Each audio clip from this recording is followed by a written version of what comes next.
Mesdames, Messieurs, chers amis, je suis très heureux de vous retrouver pour cette nouvelle conférence Procléro. Bienvenue à vous toutes et à vous tous qui êtes présents physiquement dans ce salon Foch du Cercle Interallié. Bienvenue aussi à vous tous qui participez à cette conférence Procléro web conférence. Au nom du groupe Mescar et de la CICAF Procléro, je suis très heureux de vous accueillir ce matin et je vous remercie de votre fidélité aux conférences Procléro.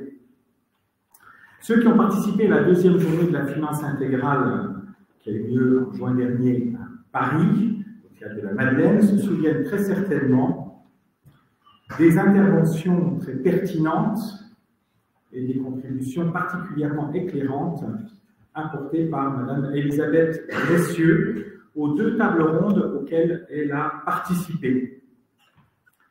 Elisabeth Gressieux a un parcours original. Après avoir travaillé durant une quinzaine d'années dans plusieurs pays du monde pour un très grand établissement bancaire français, elle a décidé de changer d'approche du métier de l'investissement. Elle a repris des études et a fait un doctorat en éthique de la finance. Désormais, le docteur Elisabeth Gressieux est professeur en éthique des affaires, en RSE à l'ESCA.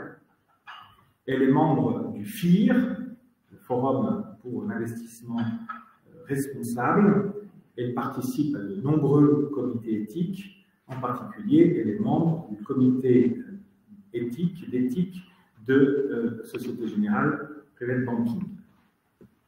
Elle est aussi une des chevilles ouvrières du petit groupe qui actuellement travaille à l'élaboration du guide pratique de l'investissement intégral. Pas encore accessible pour l'instant, ce qui n'est pas abouti. Nous travaillons d'arrache-pied. Elisabeth Gressieux connaît très bien la doctrine sociale de l'Église.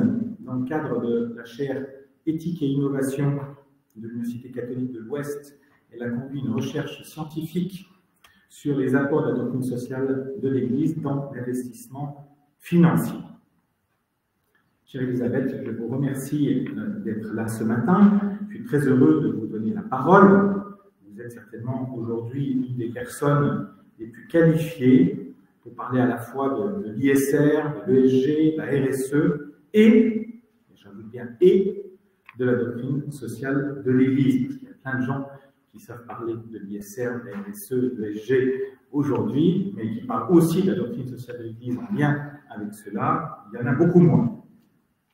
Le titre de votre intervention de ce matin, que peut-on tirer de la doctrine sociale de l'Église pour s'orienter dans les activités d'investissement? Chère Elisabeth, à vous la parole.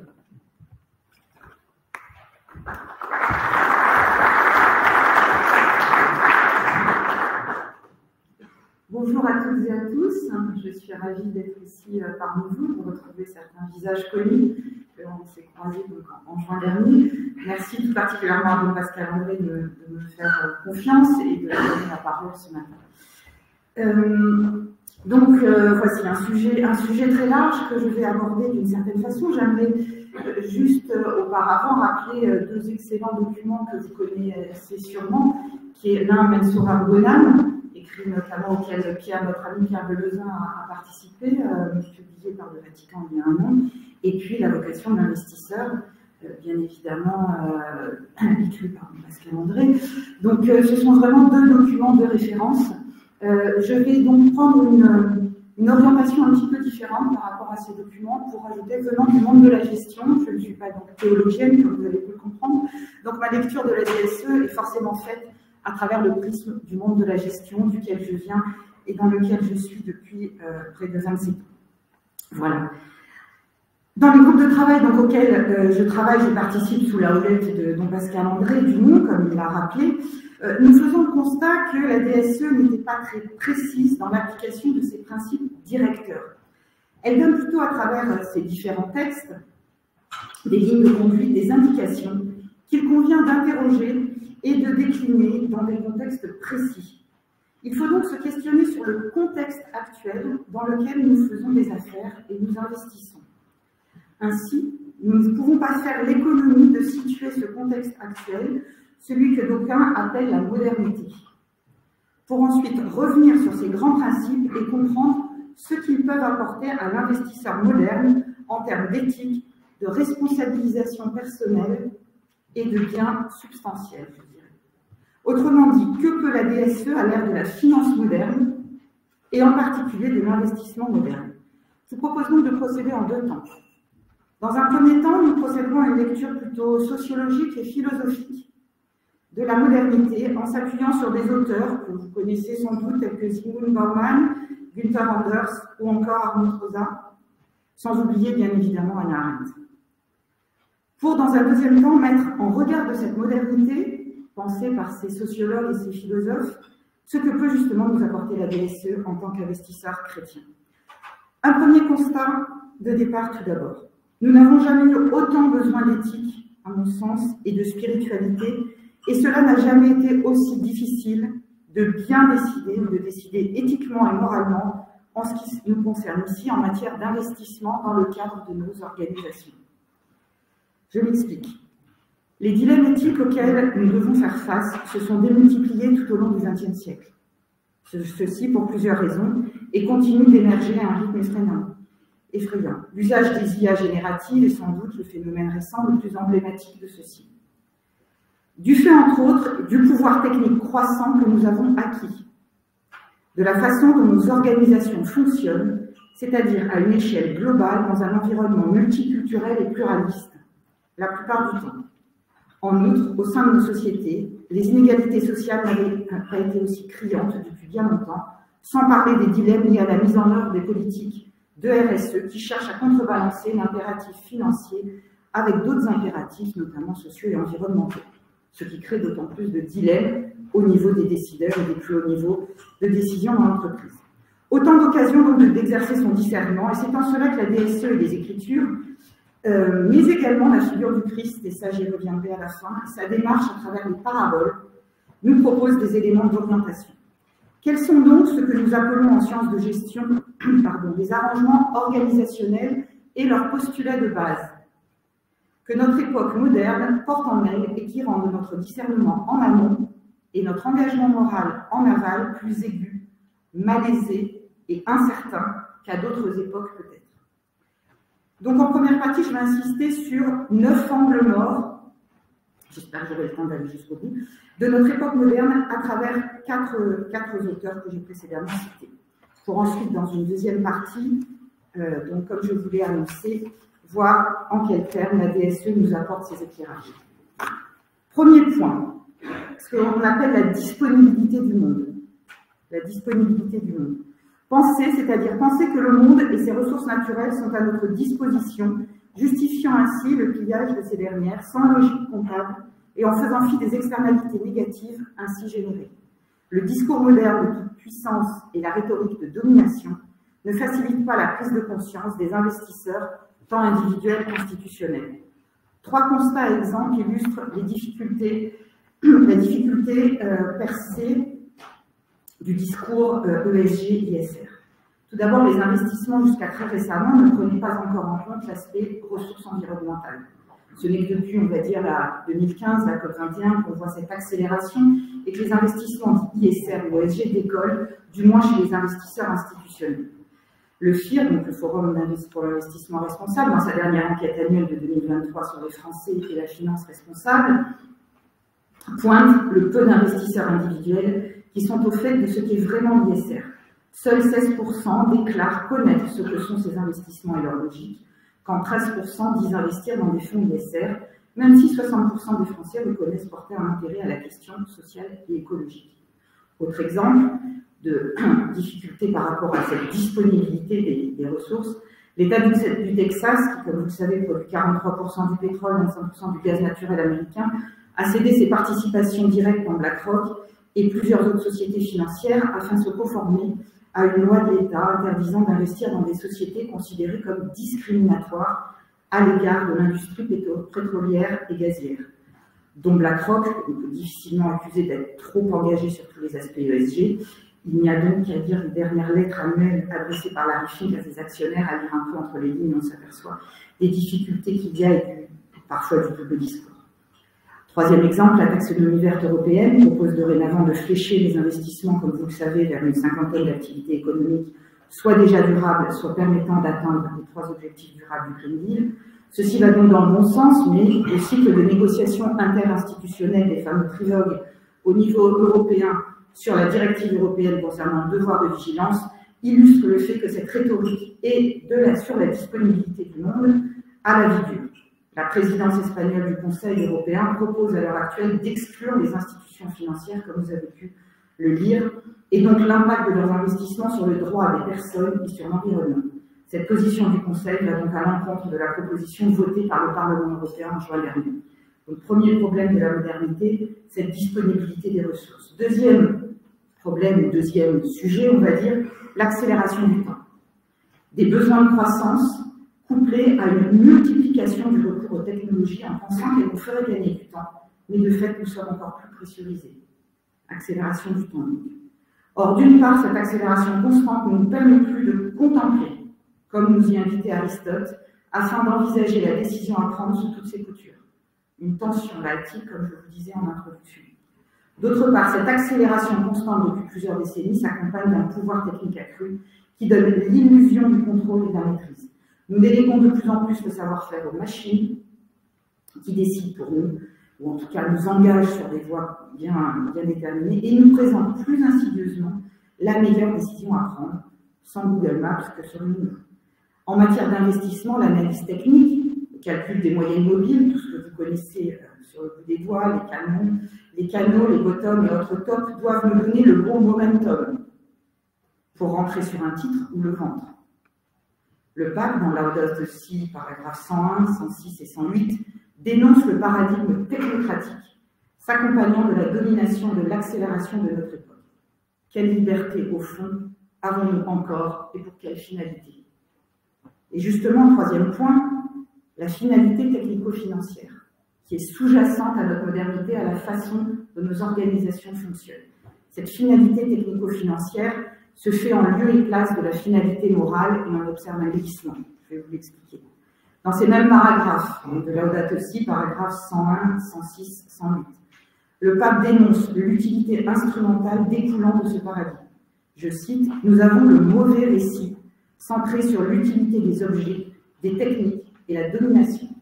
Ce paradigme technocratique est un instrument de domination. » L'inversion des finalités et des moyens résulte en un effacement de la finalité morale. La finalité technico-financière remplace cette finalité. Le profit, le retour sur investissement, la performance sous-entendue financière, même si on introduit de plus en plus des performances au sens social et environnemental, comme vous le savez, mais reste dominante. Avec ce glissement, qu'est-il advenu du critère du bon? Qu'est-ce qu'un bon vendeur? C'est celui qui arrive souvent en premier en termes de chiffre d'affaires généré en fin d'année. Qu'est-ce qu'un bon trader? Celui qui a le plus gros bonus en fin d'année. Qu'est-ce qu'être un bon gérant? Celui qui performe, voire ça ne suffit pas de performer, il faut surperformer par rapport aux index, comme vous le savez très bien. Un benchmark, le Next plus Ultra, le fameux alpha, qui nous permet de comparer relativement les performances d'un fonds, une espèce de fuite en avant sur le surperformer, toujours plus cette finalité technico-financière, donc l'obsession du premier classe, qui mène parfois au désastre, on l'a vu dans beaucoup de scandales, même en dehors de la banque, je dirais, avec les récents scandales, Volkswagen, Boeing, Wells Fargo, etc. Donc, c'était mon troisième point sur cette finalité technico-financière qui remplace la finalité morale avec un glissement entre finalité morale et finalité donc, financière avec un critère, disons, du bon qui est un peu dévoyé. Et ça, c'est Zygmunt Bauman aussi qui en parle dans son livre sur la modernité et l'Holocauste. Quatrième point, la rationalité instrumentale exacerbée.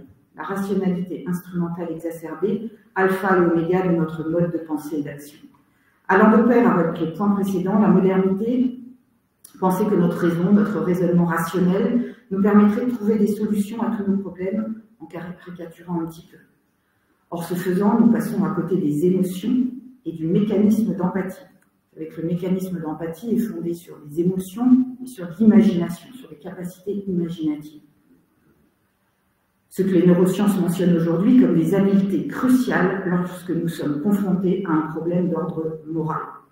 Déjà, Maurice Barrès ne disait-il pas « Ce n'est pas la raison qui nous fournit une direction morale, mais la sensibilité ».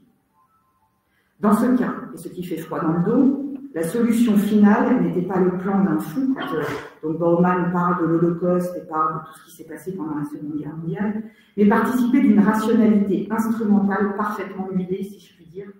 Le triomphe de la rationalité, en quelque sorte, selon les analyses de ce sociologue, le Auschwitz, le point d'orgue de la rationalité instrumentale. Le fonctionnement des marchés financiers, pour en revenir à la finance, obéit à cette rationalité instrumentale. N'allez surtout pas parler d'émotion à un trader. J'en ai fait l'expérience dans mes travaux de thèse où j'étais interrogé des traders en matière première. Quand je leur parlais d'émotion et d'imagination morale, c'était des concepts tout à fait embarrassants. Encore moins aux plateformes de trading algorithmique. Que ressentent-elles? Pas grand-chose. Comment pouvons-nous investir de façon responsable quand le glissement vers une finalité technico-financière s'accompagne de cette rationalité désincarnée qui oblitère le ressenti? Cinquième point, la démultiplication des distances. Dans un monde globalisé, comme je vous le disais en introduction, et multiculturel ou pluraliste, les distances à la fois physiques, sociales, culturelles, rendent l'empathie inopérante. Cette même empathie sur laquelle j'ai insisté au point précédent, qui est nécessaire au développement du mécanisme donc, de réflexion morale, puisque la décision morale, je vous le répète, ne dépend pas simplement d'un pur raisonnement, elle dépend aussi de notre sensibilité, de la façon dont nous allons nous relier aux autres.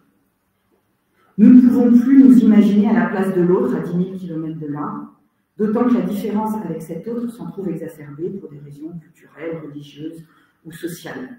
Nous allons donc financer des projets sur la base d'éléments factuels, de calcul, d'indicateurs, retour sur investissement, et la réflexion qui aurait besoin d'être sous-tendue par l'imagination morale s'efface mécaniquement. Nous connaissons les biais de l'empathie, ça a été très bien documenté. Un des biais, c'est ce mécanisme de production de distance. Nous pouvons ainsi investir plus facilement au mépris des droits humains et environnementaux. J'ai cité précédemment les problèmes liés à la directive européenne sur le devoir de vigilance qui ne s'appliquera probablement pas au secteur financier. Donc au mépris des droits humains, environnementaux, de la biodiversité et du bien-être animal. Une brume s'installe menant à un aveuglement moral certain. Mais ce n'est pas de notre faute, c'est le contexte. C'est la situation moderne. C'est l'agencement de nos organisations dites modernes. Donc vous voyez qu'il y a une espèce de glissement, une espèce de déresponsabilisation par rapport à un système qui, à partir d'une analyse sociologique, nous fait dire que nous perdons un peu pied. Heureusement, la DSE est là. Sixième point. Donc, le cinquième, c'était la démultiplication des distances avec son impact sur l'empathie qui devient inopérante. Le sixième. Ainsi donc apparaît la notion de décalage chez Günther Anders, un autre philosophe. Pour rappel, c'était le premier mari d'Hannah Arendt. C'était aussi un ami très étroit de Hans Jonas, le philosophe que je citerai un petit peu plus loin, juste pour mémoire. Donc cette notion de décalage, qu'est-ce qu'il entend Günther Anders par cette notion? Décalage entre nos capacités techniques croissantes, comme précédemment évoqué, et nos capacités à ressentir et à imaginer. Ces dernières étant limitées. Le pape cite d'ailleurs dans Laudato Si, paragraphe 155, Benoît XVI, qui affirmait qu'il existe une écologie de l'homme, parce que l'homme aussi possède une nature, je cite, qu'il doit respecter et qu'il ne peut manipuler à volonté. Ceci passe par une juste acceptation de son propre corps, de ses propres limites physiques et psychologiques. Vous voyez, cette notion de ressenti est très importante.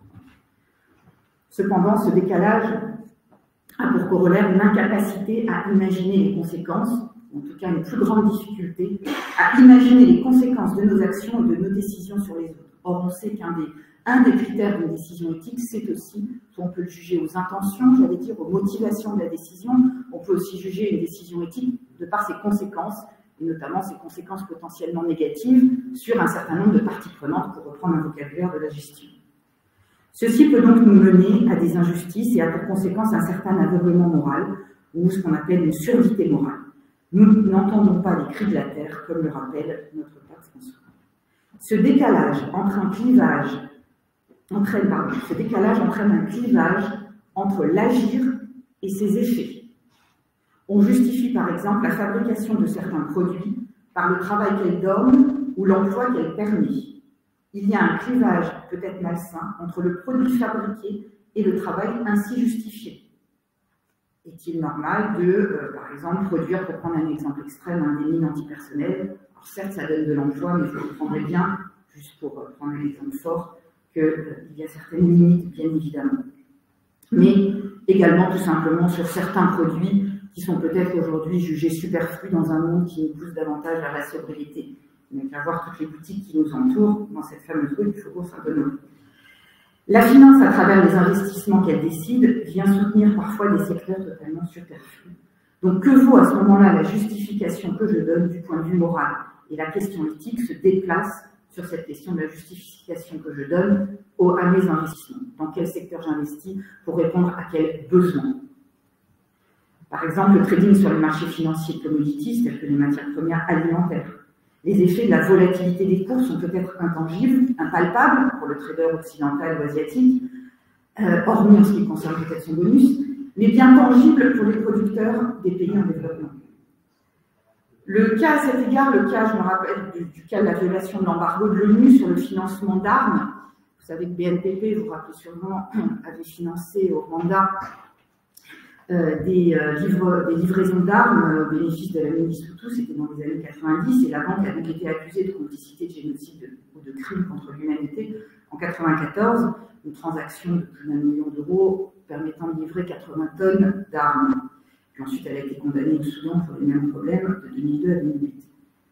Vous voyez cette difficulté quand on est à Paris, à la Défense, à la City ou à Wall Street, il suffit d'appuyer sur une touche OK pour envoyer un virement. Mais de quelle façon nous imaginons-nous les conséquences quand nous appuyons sur cette touche OK pour envoyer l'argent, les conséquences que ça va avoir à 10 000 km de chez nous? Est-ce que nous imaginons vraiment, c'est ce que dit Günther Anders, nous perdons du fait de ce décalage? Nous avons le pouvoir technique d'envoyer des millions, des milliards en un espace, en une fraction de seconde, mais est-ce qu'on arrive à s'imaginer des impacts de nos investissements, de nos financements sur des parties prenantes qui nous sont éloignées? Je parle de distance physique, mais je vais aussi parler de distance sociale, culturelle, etc.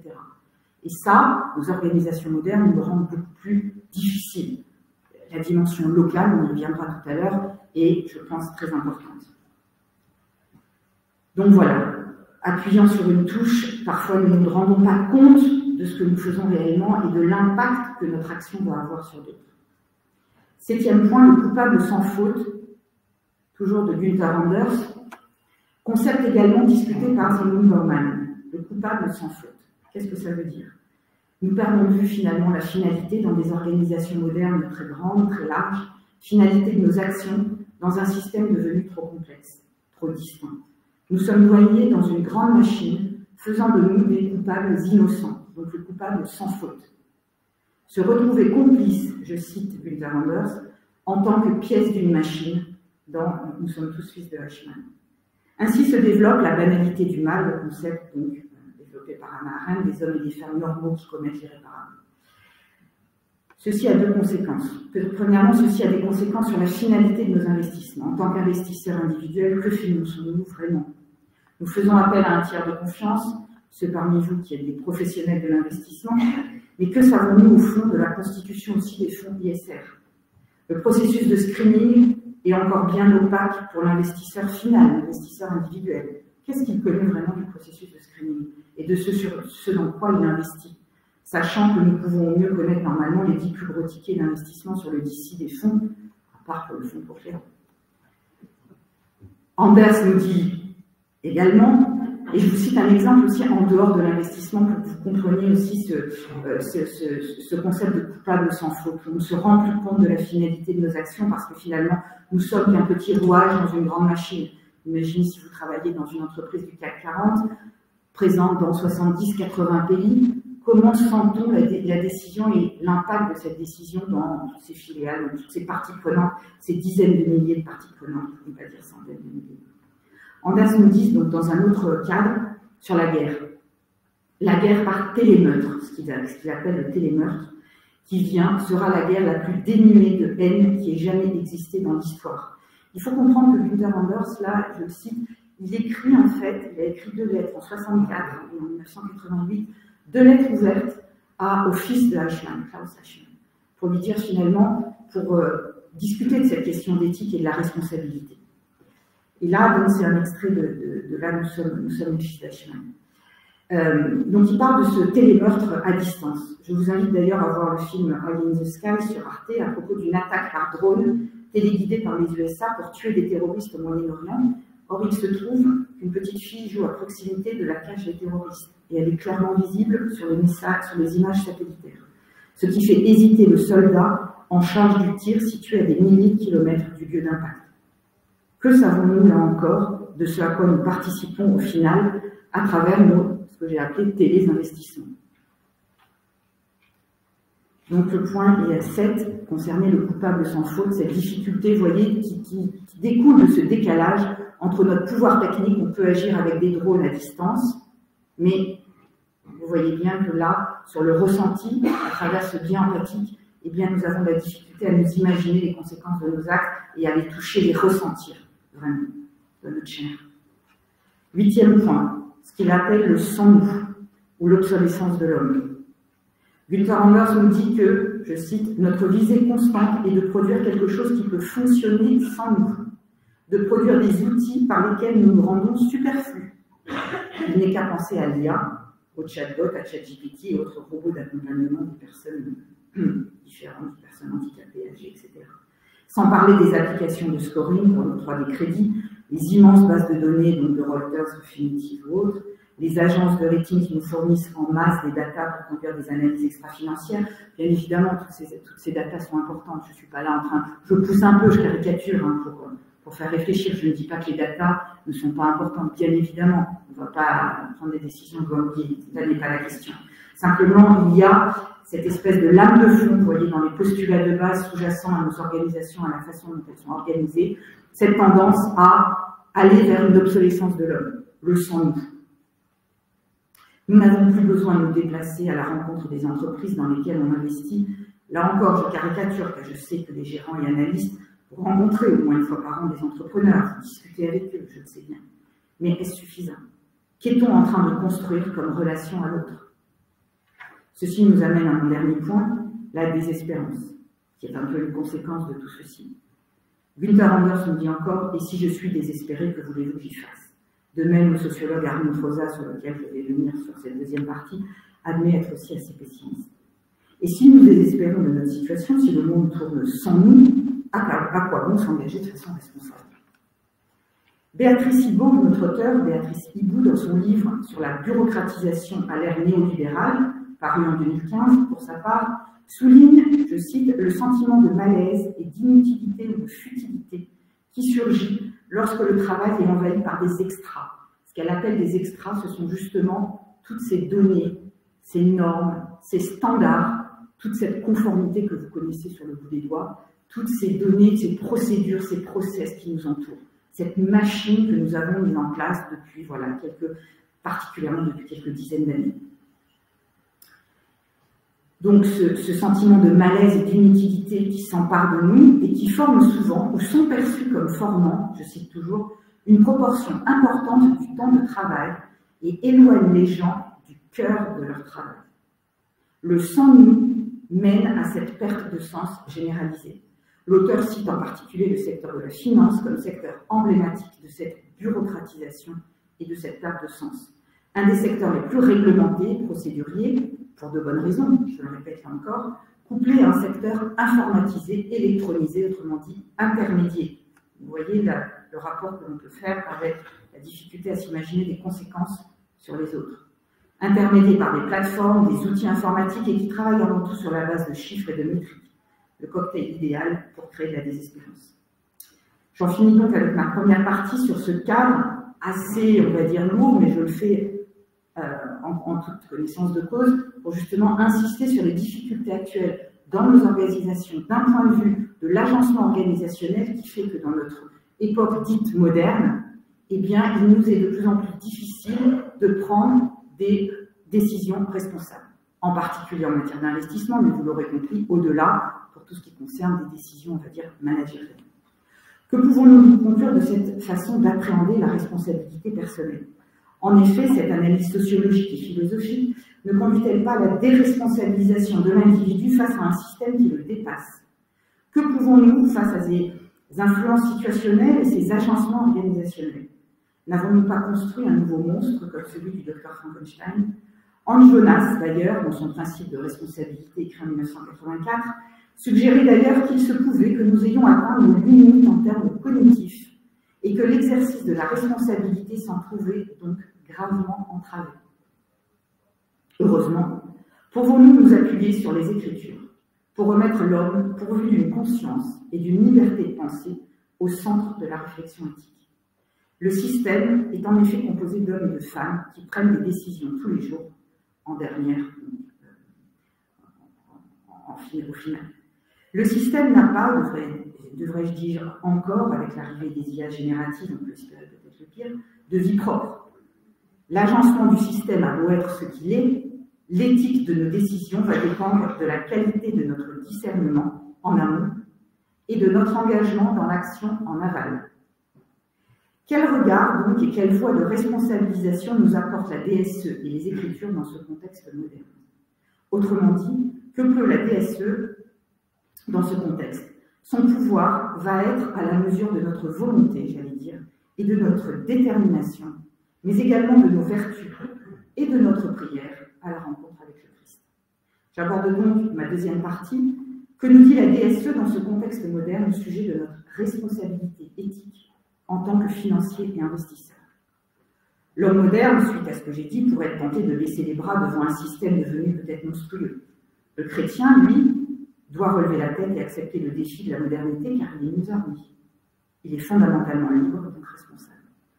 La DSE permet de remettre l'Église au milieu du village, si je puis dire. De reprendre le contrôle de soi face à cette paresse morale ou ce désengagement moral qui pourrait poindre face à ces agencements organisationnels.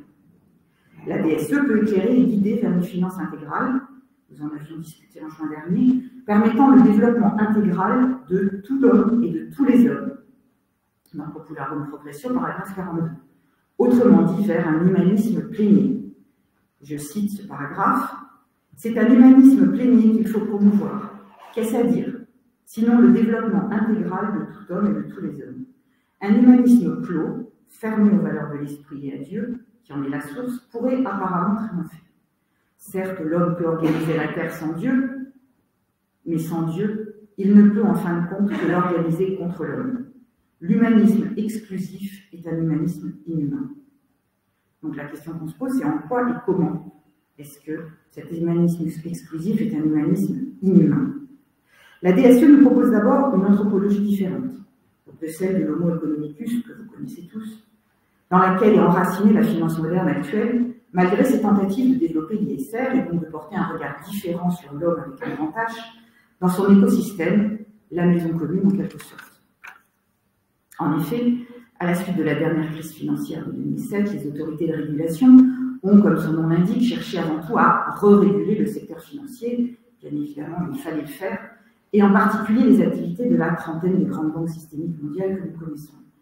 Mais si la régulation est une contrainte nécessaire, elle n'en demeure pas moins insuffisante. On ne peut faire l'économie, dans ce monde complexe qui est le nôtre, d'une démarche éthique de discernement et de questionnement complémentaires. En situation, dans le contexte actuel, chaque situation étant différente de la précédente, avec des différentes parties prenantes, donc des conséquences différentes potentiellement sur les acteurs.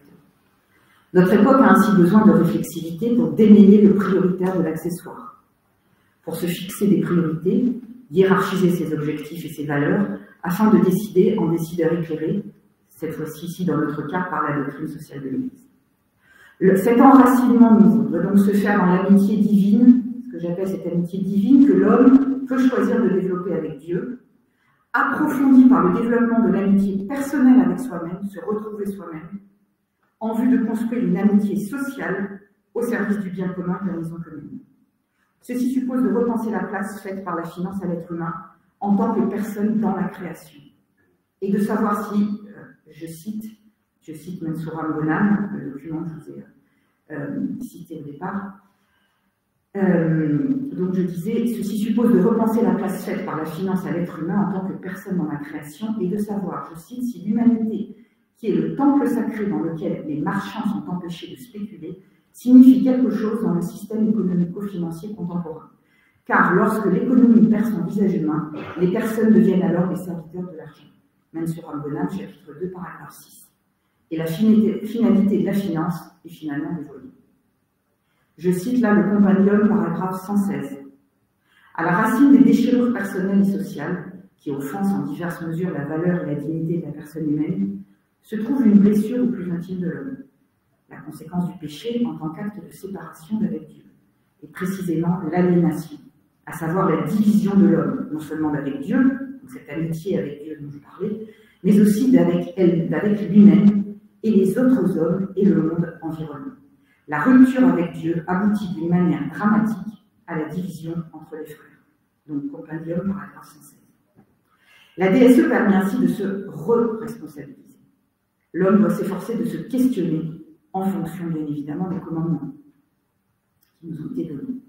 Donc, je vais reprendre les 9 points que j'ai abordés dans la première partie, où j'ai fait une analyse rapide, un peu plus sociologique, philosophique, et je vais les reprendre pour voir en quoi la DSE nous permet peut-être de dépasser ces problèmes qui, je le sais, étaient dépeints de façon un petit peu, on va dire, presque tragique, j'allais dire, et pessimiste, mais la DSE nous redonne justement de l'optimisme. Donc, premier point, face au paradigme de la disponibilité du monde dominant, Armut Rosa, donc un autre sociologue que vous connaissez sûrement, allemand, plus moderne, on va dire, contemporain, nous dit de rendre le monde indisponible, justement, dans le sens de ne pas vouloir en disposer toujours à sa guise dans un intérêt personnel, de ne pas piller les ressources naturelles. Nous cherchons ainsi pourtant à tout contrôler. Avec la compliance, la régulation, etc., nous cherchons à contrôler. Nous avons ce besoin de contrôler. C'est une nouvelle relation au monde, plus apaisée, plus observatrice qu'il nous faut développer.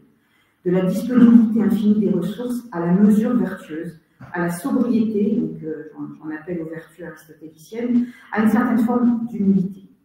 Entre éthique environnementale, prédatrice et éthique environnementale purement contemplative, ce qui ne serait pas très réaliste, il nous faut trouver le juste milieu. Je vous rappelle qu'Aristote définissait comme la vertu ce juste milieu entre deux excès qu'il nommait les vices. La vertu est un juste milieu, donc entre une éthique environnementale prédatrice et une éthique environnementale, on va dire, totalement contemplative, même si la contemplation est importante. Donc je rappellerai peut-être certaines vertus cardinales, la prudence, à savoir la recherche d'un équilibre, d'une harmonie, d'une juste mesure, dans les relations homme-nature, les relations des hommes entre eux, la paix sociale, la solidarité, le sentiment de traitement équitable. Par exemple, le projet que nous finançons permet-il de répondre positivement aux valeurs d'équité, de justice? Si oui, en quels termes? À quelle échéance? L'activité même que nous finançons, sert-elle une finalité sociale? La paix sociale valorise-t-elle les différentes parties prenantes de façon équitable? Là encore, Mansour Al-Bonham, au chapitre 3, insiste sur la double responsabilité de l'investisseur sous forme de devoir. Le premier, c'est le devoir, je cite, de gérer ses ressources avec prudence et professionnalisme pour financer les programmes, les projets et les tâches au travers desquelles sa mission est réalisée. Deuxièmement, le devoir de se laisser guider du mieux possible par les principes de la foi dans ses pratiques d'investissement et de gestion, dans l'intention de témoigner de l'amour du Christ au bénéfice du bien commun et de la communauté mondiale. C'était pour la prudence. En ce qui concerne la tempérance ou la modération, qui est une autre vertu cardinale, autrement dit l'acceptation qu'un postulat différent de celui de la société de surconsommation est possible, souhaitable et même indispensable à notre survie en tant qu'humanité. Consommation sobre des moyens et des ressources en général, émissions limitées de CO2 et autres gaz à effet de serre en particulier. Réflexion sur la nature des besoins différemment des désirs que notre société met en avant. Réflexion donc sur les notions d'accessoires et d'indispensables, ainsi que sur celles de limites. Nous avons tendance à penser à évacuer les limites, or le pape encore le rappelle dans la date aussi, il faut prendre en compte, et j'y reviendrai tout à l'heure, ces limites physiques, psychologiques que nous sommes limités. Notre époque n'aime pas trop ce terme de limite. Troisième vertu, le courage. Le courage d'investir peut-être dans des secteurs éloignés de la doctrine catholique pour faire changer de l'intérieur.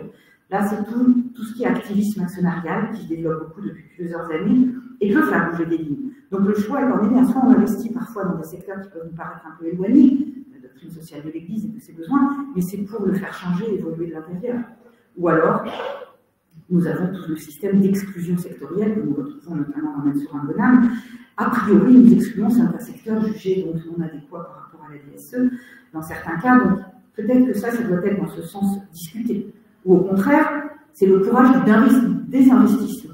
La stratégie de désinvestissement, c'est le développement ne va pas dans la bonne direction dans l'entreprise dans laquelle on a investi. Donc, vous voyez, se laisser avoir le courage d'investir et de désinvestir pour prendre nos responsabilités, parfois un peu éloignées de ces critères d'exclusion. On a des secteurs qui sont exclus, a priori, mais peut-être qu'il faut quand même investir pour porter une parole différente, justement, dans ce milieu. Ou au contraire, il faut savoir aussi désinvestir au bon moment.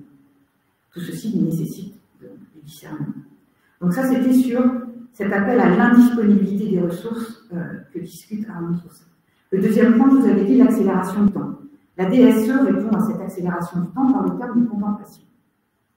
Dans Laudato Si, paragraphe 13, le pape nous dit « Le monde est plus qu'un problème à résoudre. Il est un mystère joyeux que nous contemplons dans la joie et dans la louange. » La grande thèse de l'œuvre de Armand Troussin, si vous l'avez lu, cité précédemment, repose sur le concept de résonance. Qu'est-ce à dire ce terme de résonance, qui est important dans son analyse de la modernité? Elle désigne en gros le contraire d'un rapport instrumental et agressif au monde. La résonance, explique Rosa dans un entretien, notamment en septembre en 2023, intervient quand nous entrons en relation avec quelque chose que nous ne maîtrisons pas parce que nous ne pouvons le posséder. Elle renvoie à une sorte de réactivité, d'écoute et de réponse qui rompt totalement avec le mode agressif de conquête et de possession. La résonance s'élève donc contre le capitalisme rentier et spéculatif qui rend la relation au monde un peu plus sèche et muette, selon l'auteur. La finance ne doit-elle pas rentrer mieux en résonance avec les demandes des parties prenantes? Je vous laisse réfléchir à ce concept de résonance et à ce concept de contemplation. La finance ne doit-elle pas donc rentrer mieux en résonance avec les demandes des parties prenantes? Il faut se laisser toucher par l'autre, ce ressenti dont je parlais précédemment. La résonance n'est pas écho, qui est la démultiplication du même, mais la résonance est donc l'écoute du différent. Le pape nous invite à entrer en relation et à considérer la dimension relationnelle de l'être humain. L'hyperpuissance ou la toute-puissance des marchés financiers, qui participent au creusement des inégalités sociales via le meilleur rendement du capital sur le travail, par exemple, n'a d'équivalent que l'impuissance des parties prenantes plus faibles.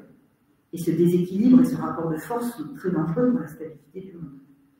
Or, nous dit le pape dans OPQ, paragraphe 10, en réalité, aucun profit n'est légitime lorsque fait défaut la vision de la promotion intégrale de la personne humaine, de la destination universelle des biens et de l'option préférentielle pour les pauvres. Il continue un peu plus loin au paragraphe 16 et 17 de l'OPQ. Ce qui est moralement inacceptable, ce n'est pas le simple fait de faire un gain, évidemment, mais celui d'utiliser à son avantage une inégalité pour générer des profits importants au détriment des autres. C'est de faire fortune en abusant de sa position dominante au détriment d'autrui, ou de s'enrichir en nuisant au bien-être collectif ou en le perturbant. Réfléchissez, toujours, je renvoie à cette directive européenne sur le devoir de vigilance qui est négociée actuellement, et à ce renversement de la charge qui n'a pas été, a priori, pour l'instant retenu, qui fait que, puisqu'on pouvait demander, certaines ONG l'ont demandé, que le renversement de la charge de prouver qu'il y a eu des lésions, on va dire, des atteintes aux droits humains, ne peut pas être porté par les parties prenantes qui ont été lésées les plus faibles. Vous voyez, souvent ce sont des communautés, on va dire, en Amérique latine, en Afrique, etc., qui n'ont pas les moyens d'apporter la charge. Parce que l'entreprise, la grande multinationale qui est en face d'eux, a bien évidemment tous les éléments en main pour apporter ça. Et certaines ONG ont demandé ce renversement de la charge pour rééquilibrer un petit peu. Vous voyez la difficulté qu'on a à rééquilibrer les choses. On a toujours tendance à utiliser ce rapport de force. Mais ce que nous demande le pape, c'est pas d'utiliser ce rapport de force, c'est de rentrer en relation véritable avec l'autre. Alors nous sommes humains, nous sommes imparfaits, mais essayons, efforçons-nous de réfléchir en ce sens. Le troisième point que j'avais évoqué tout à l'heure, c'était la finalité technico-financière. La DSE répond par des finalités humaines dans la perspective de la vie éternelle, il ne faut pas l'oublier. La DSE nous propose donc de repenser les finalités à la lumière des vertus théologales. Cette fois-ci, elles non plus cardinales, d'Aristote. La charité, par exemple, peut aller jusqu'au don, comme les fonds de partage, ou le mécénat, de façon élargie. La foi est également importante. Le compendium, au paragraphe 577, nous rappelle que le sens moral se fonde et s'accomplit dans le sens religieux. Nos responsabilités morales en tant qu'investisseurs ne peuvent être détachées de nos responsabilités en tant que croyants. Je m'adresse à vous aujourd'hui, non pas simplement en tant qu'investisseur ou professionnel de la finance, mais bien évidemment en tant qu'être humain, qui doit se relier à d'autres êtres humains. Avant d'être investisseur, avant d'avoir notre casquette de professionnel, on va dire, nous sommes des êtres humains discutant avec d'autres êtres humains. Dans OPQ, paragraphe 13, et dans Gaudium et Spes, paragraphe 64, deux critères nous sont donnés pour juger d'un fonctionnement des marchés financiers justes et éthiques, qui sont premièrement le respect de la dignité humaine, et deuxièmement le fait d'œuvrer pour le bien commun. Donc deux finalités, deux critères, la dignité humaine et le bien commun. Dans le cadre de la directive européenne, toujours sur le devoir de vigilance en discussion, c'est l'actualité, donc je m'excuse par avance, mais je la cite plusieurs fois puisque nous sommes en plein dans ce trilogue.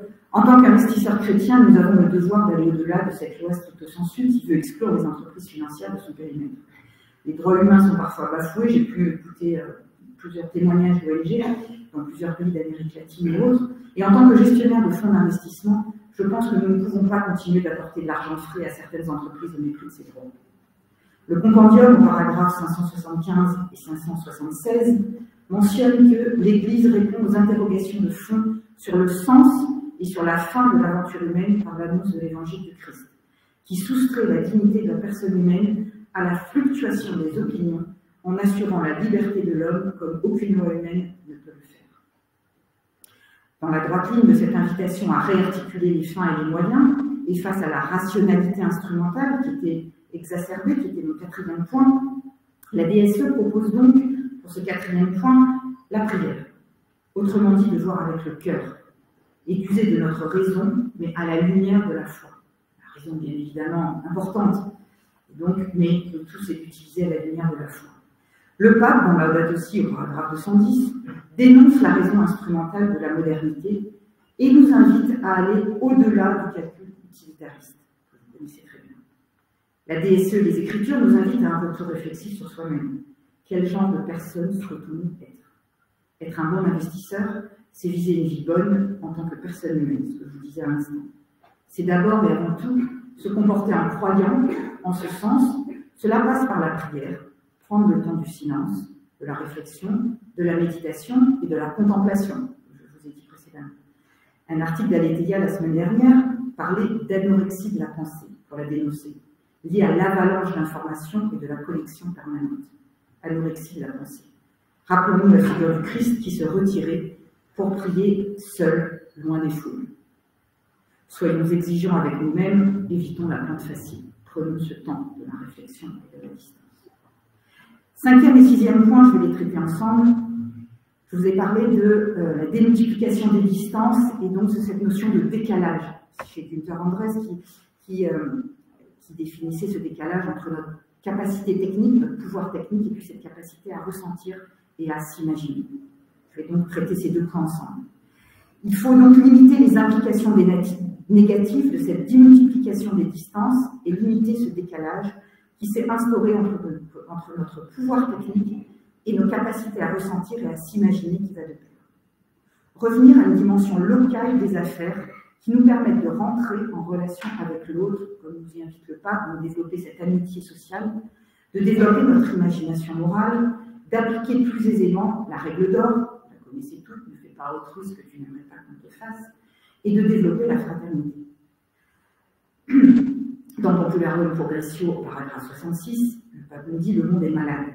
Son mal réside moins en la stérilisation des ressources ou leur accaparement par quelques-uns que dans le manque de fraternité entre les hommes et entre les peuples. La finance doit donc questionner les paramètres d'humanisation au PQ, paragraphe 11, de ces pratiques.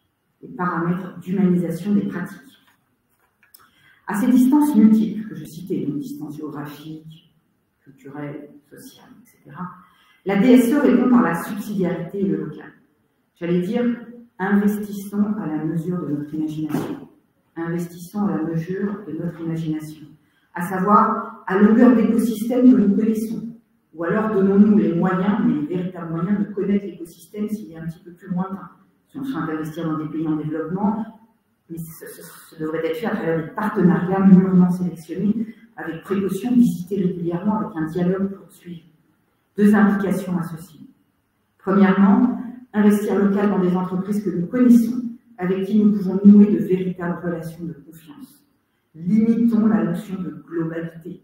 Je ne dis pas qu'il faut tout révolutionner, mais essayons de porter un regard décalé sur cette globalité, sur cette globalisation.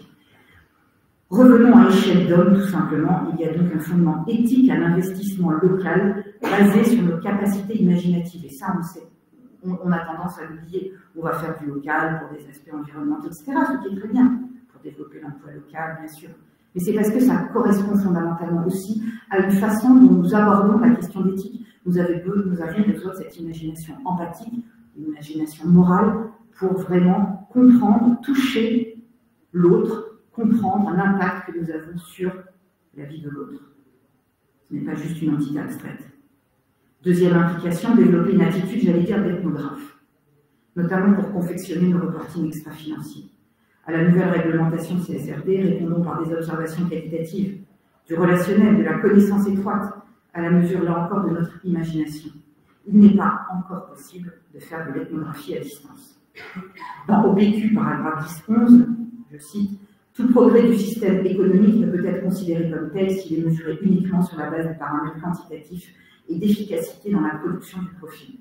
Il doit également prendre en compte la qualité de vie, vous voyez des dimensions qualitatives qu'il produit, et celle de l'extension sociale du bien-être qu'il diffuse. Donc, à côté de cette modernité quantitative, procédurale, etc., introduisons du qualitatif. 7e point, je vous ai parlé du coupable sans faute, ou du coupable innocent. C'est-à-dire le fait de commettre des actes non éthiques ou des actes illégaux sans vraiment en prendre la mesure. Nous noyer dans une machine qui nous dépasse et qui nous fait perdre de vue la finalité de nos actions et de notre rôle. Là, je rappellerai Laudato Si au paragraphe 20, je cite, « La technologie liée au secteur financier qui prétend être l'unique solution au problème, de fait est ordinairement incapable de voir le mystère des multiples relations qui existent entre les choses. Il faut donc user avec parcimonie de ces technologies et se questionner en amont sur les implications éthiques de ce que nous finançons et dans lequel nous investissons. La CSRD n'est pas une solution miracle, même si elle est importante, qu'elle va nous aider, j'espère. Donnons-nous les moyens qualitatifs aussi d'être donc des innocents ou des coupables sans faute. 8e point. Face au sans-nous, la DSE nous invite à redonner à l'homme sa juste place face à un système qui cherche à en réduire son utilité, voire à l'effacer de son champ de vision, notamment les plus vulnérables, les personnes âgées, les handicapés, etc. Donc face à ce sans-nous, à cette obsolescence programmée de l'homme, la DSE nous répond qu'il faut redonner à l'homme sa place, sa juste place. L'avant-propos de la vocation pour l'investisseur mentionne notre boussole. Je cite, « Ne pas oublier cette autre vérité fondamentale qui telle une boussole pour guider nos réflexions et nos projets. Avec la Terre, la principale ressource de l'homme, c'est l'homme lui-même.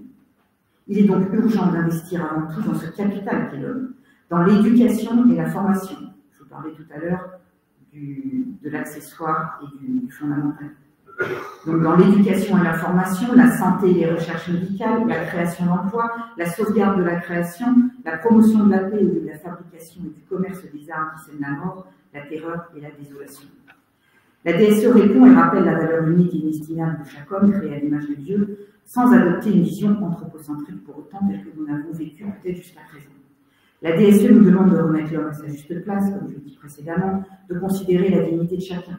Il s'agit donc de discerner. Par exemple, dans le secteur de l'IA, nous devons nous abstenir peut-être d'investir dans certains domaines. Je suggérerais peut-être plutôt d'investir dans des applications de l'IA dans le domaine de la santé ou de l'éducation, plutôt dans des technologies de contrôle qui chosifient l'homme, qui le réduisent à un objet, tel le système de notation chinoise. Face au sans-nous, la DSE nous invite à prêter attention à considérer l'homme pour lui-même, mais également dans sa dimension relationnelle, comme vous l'aurez compris. Le compendium au paragraphe 149, en particulier, nous invite de son côté à développer ce qu'on appelle la subjectivité relationnelle, à être capable, je cite, de communion avec eux, donc avec nos semblables, en vertu de la connaissance et de l'amour. Et là, être en communion avec nos semblables m'amène à questionner la communauté financière elle-même.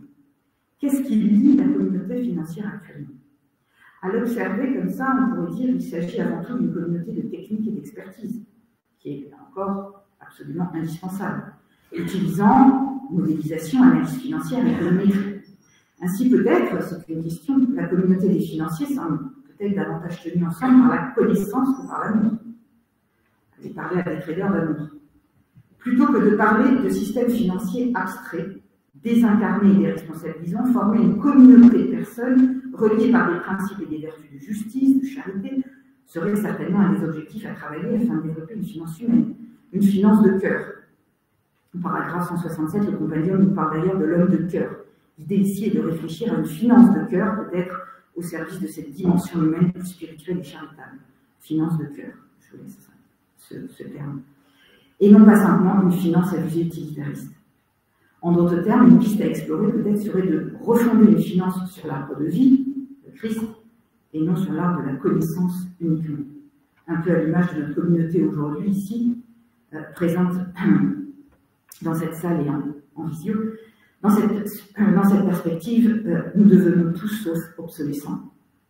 Par ailleurs, au paragraphe 21 du OPQ, le pape nous rappelle que, je cite, « Il est naïf de croire en une autosuffisance présumée des marchés dans la fonction de l'allocation des ressources, indépendamment de toute éthique. » Or, justement, c'est cette éthique, ce questionnement éthique, qui ne peut venir que de l'investissement responsable et d'une communauté financière qui représente un certain poids. Donc, il va falloir, je vous laisse serrer les coudes, jouer ensemble pour essayer de porter peut-être un discours différent. Mon dernier point, et j'aurai fini, la désespérance. Répondre à la désespérance. De Günther Anders, la DSE, bien évidemment, répond par une vertu théologale qui est celle de l'espérance et la joie intérieure de la vie en Christ. Investir avec le cœur, comme je vous l'ai dit, développer une finance de cœur, et pas seulement avec la tête, car l'éthique parle aussi au cœur. Accepter d'être touché par le Christ et par ses enseignements. Jacques Ellul, d'ailleurs, disait que l'espérance n'a lieu que dans un temps désespéré. Quelle est, je cite, réponse au silence de Dieu, quand plus rien ne semble possible et ne semble fonctionner. Autrement dit, ne pas hésiter à faire des investissements ambitieux. Une finance qui espère et se met en marche, ne recule pas devant l'action et la décision.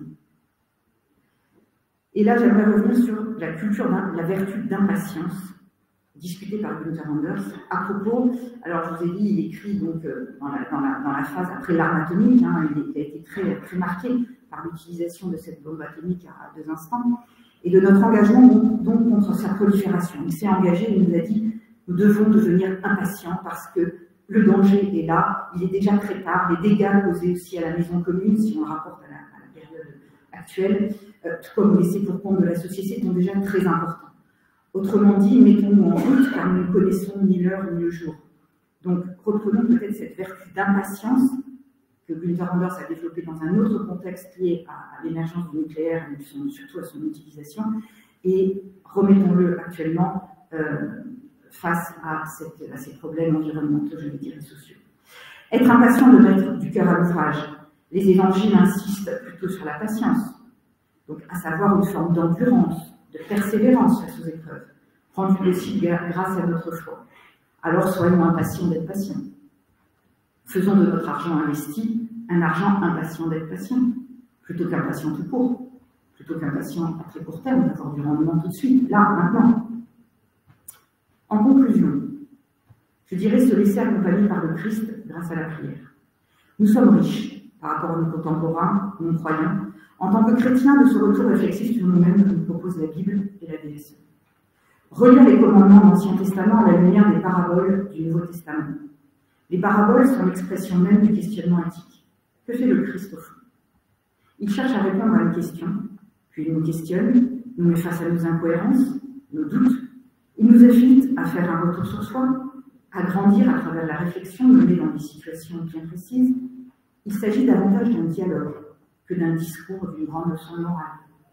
Il nous incite également à développer notre imagination morale en nous contant ces belles histoires. Autrement dit, il nous donne la parole et nous met en capacité de réfléchir et d'agir de façon responsable et personnelle, éclairée par ses enseignements. Il remet donc la personne au centre des réflexions loin d'un système abstrait sur lequel la modernité voudrait que l'on se défausse, perdu dans un système avec tous ces failles, ces biais que je vous ai cités dans la première partie, où on pourrait être tenté de se désengager moralement.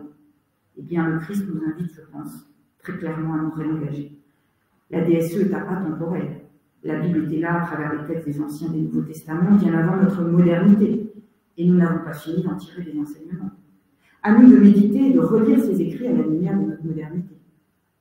Certains voient dans la postmodernité, c'est discuté, sommes-nous modernes, sommes-nous postmodernes, sommes-nous hypermodernes, ça les sociologues ne sont pas d'accord, les philosophes non plus. Mais certains voient dans cette postmodernité, soi-disant dans laquelle nous serions, un retour d'exil de l'éthique. Voyons si peut-être aussi un retour d'exil des évangiles et de la DSE accompagné du questionnement éthique qui s'impose. La finance a besoin de la religion. La finance est théoriquement là pour créer du lien entre ceux qui ont trop de capitaux, beaucoup, qui peuvent investir et prêter à ceux, notamment, qui ont moins. L'investissement est source de lien, tout comme l'est notre religion. Je vous invite sur ce à réfléchir à ce lien entre la finance qui relie et la religion qui relie. Je vous remercie pour votre attention.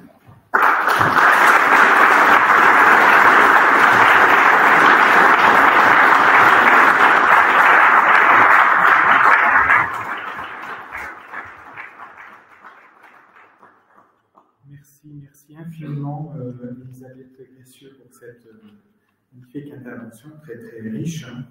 Merci pour ce panorama de ces 9 angles morts, que je pense que nous avons tous bien notés, qui nous invitent à réfléchir, qui nous invitent à réagir aussi, du nouveau regard que peut apporter la doctrine sociale de l'Église dans cette réflexion pour nous aider à changer de posture, parce que on comprend bien que la doctrine sociale de l'Église, ce n'est pas simplement quelque chose qui nous permet de mettre une petite couche sympathique sur l'investissement, de faire une forme d'habillage extérieur qui serait plus acceptable moralement, mais c'est clairement un changement de posture, un changement de regard, un changement de pratique, une réflexion plus profonde, plus engageante, plus responsable, plus morale.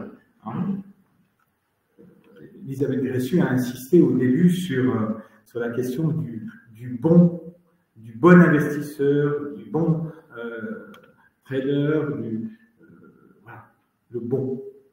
Qu'est-ce que le bon? On se souvient que la doctrine sociale de l'Église, quand elle donne la définition du bien commun, elle dit c'est l'ensemble des conditions qui permettent, n'est-ce pas, la vie bonne. Je simplifie la définition, la vie bonne. Ce que nous recherchons, cette vie bonne. Aujourd'hui, la question éthique, elle est vraiment située là. On a un risque de se poser simplement, de ne plus poser l'éthique de manière très ajustée, en finalement essayant de faire, je dirais simplement, proprement le mal.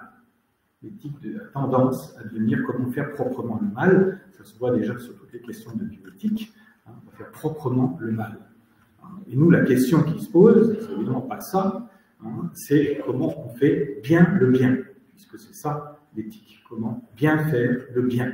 Donc il faut revenir à ça, et donc ça nous demande un vrai changement, un changement qui n'est pas seulement le fruit d'une rationalité, comme l'a très bien dit Elisabeth Gressieux, ni une technologie, une rationalité aidée par des algorithmes. Ça va nécessiter un engagement de toute la personne de l'investisseur, du dirigeant, qui doit en faire, pour ce qui est de la finance, une finance du cœur. Vous avez beaucoup insisté, Elisabeth, sur des notions que l'on n'entend à peu près jamais dans le monde de la finance. Vous avez insisté sur les émotions, l'empathie, l'imagination. Alors, au mieux, on va parler d'innovation dans le monde de la finance, on va innover, mais évidemment, l'innovation n'est pas nécessairement le fruit de l'homme, de moins en moins, c'est le fruit de la machine aujourd'hui, et puis évidemment, c'est bien loin des sentiments d'empathie, les émotions, un peu plus loin, la charité et l'amour qui conduisent à cela. Voilà, donc ces doctrines sociales de l'Église, j'espère que, oui, c'était très riche, j'ai trouvé très beau. Je me dis, il y a 10 ans, on ne pouvait pas parler de ça comme ça. Et depuis 10 ans, on a, Elisabeth Gressieux a cité OPQ, donc Economici Pecuniarii Questiones, ça a simplifié en OPQ, un document du Saint-Siège sur ces questions financières. Elle a cité Mensura Bonal, document encore plus récent.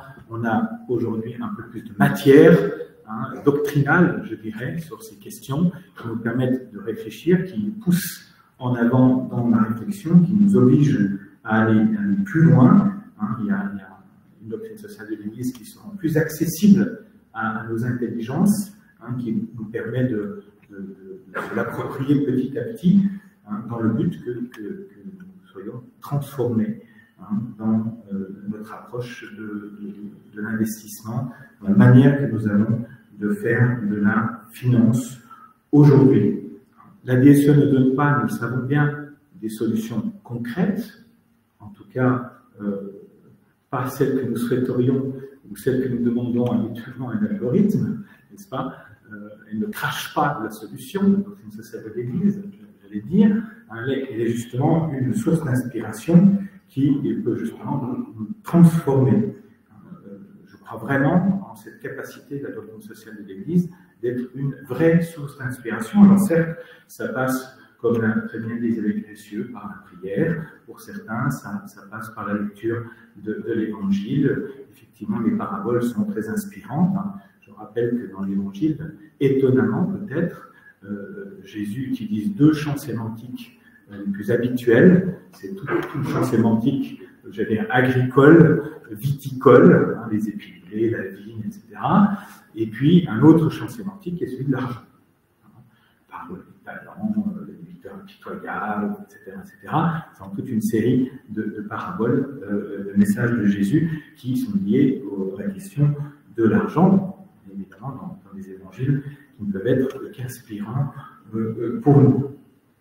Voilà, donc que cette conférence de ce matin nous stimule à aller puiser dans la doctrine sociale de l'Église la source d'inspiration pour notre activité professionnelle, pour assumer au mieux nos responsabilités et certainement pour contribuer à transformer ce monde financier où, bien sûr, on cherche à le toiletter, à le rendre propre, c'est ce que je disais tout à l'heure, mais on risque aussi de faire simplement proprement de mal. Voilà. À travers la taxonomie, à travers toutes sortes de choses qui ont certainement des vertus, mais qui peuvent aussi, finalement, simplement faire un petit vernis, un petit habillage qui rend la chose propre, mais derrière, finalement, on fait quelque chose qui est fondamentalement pas bon. Voilà, donc sur cette interrogation, merci infiniment sur l'inspiration, merci infiniment Elisabeth Gressieux pour cette riche contribution. Vous pouvez évidemment après la conclusion venir discuter avec Elisabeth Gressieux si vous avez des questions à lui poser. Vous pouvez bien sûr revoir et réécouter la conférence de ce matin sur le site procléro.com ou sur le site Radio Notre-Dame qui est partenaire de la conférence Procléro. Donc n'hésitez pas. Vous l'aurez en replay ici sur le site. Donc, je vous donne quelques nouvelles avant de terminer sur quelques nouvelles diverses. La première sur Procléro qui se porte bien. Il réalise une bonne performance depuis janvier 2023. On est à 6,09 de performance. Vous pouvez d'ailleurs emporter la nouvelle plaquette de présentation de Procléro qui est sur la table à la sortie, dans laquelle vous trouverez toutes les nouveautés concernant Procléro, son allocation d'actifs, sa gestion éthique, sa poche d'investissement dans l'économie sociale et solidaire, ses labels, ses nouvelles parts pour les investisseurs, les institutionnels et pour les CGP, le fait que le fonds Procléro est l'article 9 SFDR, ses mécanismes de partage pour la formation du service, la condition Martin. Bref, il y a toutes les infos dans cette plaquette, servez-vous de cette plaquette. Vous trouvez aussi la lettre annuelle d'information de Procléro à côté, donc il y a 2 documents différents, n'hésitez pas. Autre information, vous vous souvenez qu'on a déjà annoncé qu'il y a des parcours de formation à la finance intégrale. 2 parcours de formation à la finance intégrale ont lieu en ce moment à Paris. Donc, ils sont en route pour 6 soirées. Et nous en prévoyons d'autres au printemps prochain, Donc pour ceux que ça intéresse, il y en aura un à Paris, à Lyon, à Lille, à Luxembourg. Donc si ces parcours de formation à la finance intégrale vous intéressent, ils s'adressent à des professionnels de la finance ou à des personnes qui ont une activité assez habituelle d'investissement. C'est 6 soirées. Si vous êtes intéressé, n'hésitez pas. Vous trouverez à la sortie ma carte de visite. Et vous pouvez m'envoyer un mail pour marquer votre intérêt. Je mettrai en lien avec les organisateurs de ce parcours de formation. Pour ceux qui sont en web, mon adresse mail c'est padumont@csm.fr. Pour ce qui est des lectures, je ne peux que vous recommander toujours la lecture des cahiers ProPersona. Chaque mois, il y en a un nouveau. Vous pouvez les récupérer sur le site propersona.fr. Voilà, je termine en vous annonçant notre prochaine conférence ProClero qui aura lieu le mardi 12 mars 2024, ici même à Nîmes. Nous avons la joie d'accueillir comme intervenant M. Sylvain Charton, docteur en philosophie, professeur à l'Université catholique de l'Ouest. Il travaille aussi à Tiertan chez Nescar, dans l'équipe ISR, comme expert en doctrine sociale de l'Église. C'est certainement la première fois qu'il y a un philosophe qui se retrouve expert pour la doctrine sociale de l'Église dans des sociétés de gestion, en tout cas sur la place de Paris. Je ne pense pas qu'il y en ait beaucoup. Voilà, donc il va nous partager certaines choses là-dessus. Et puis, bloquez aussi dans votre agenda le 4 juin prochain pour la 3e journée de la finance intégrale qui aura lieu au Théâtre de la Madeleine à Paris. Merci encore infiniment à Elisabeth Gressieux, merci à vous tous et toutes pour votre participation, que ce soit en présentiel ou en webconférence. Bonne journée à chacune et à chacun, et d'ores et déjà, je vous souhaite de très joyeuses fêtes de Noël. Merci.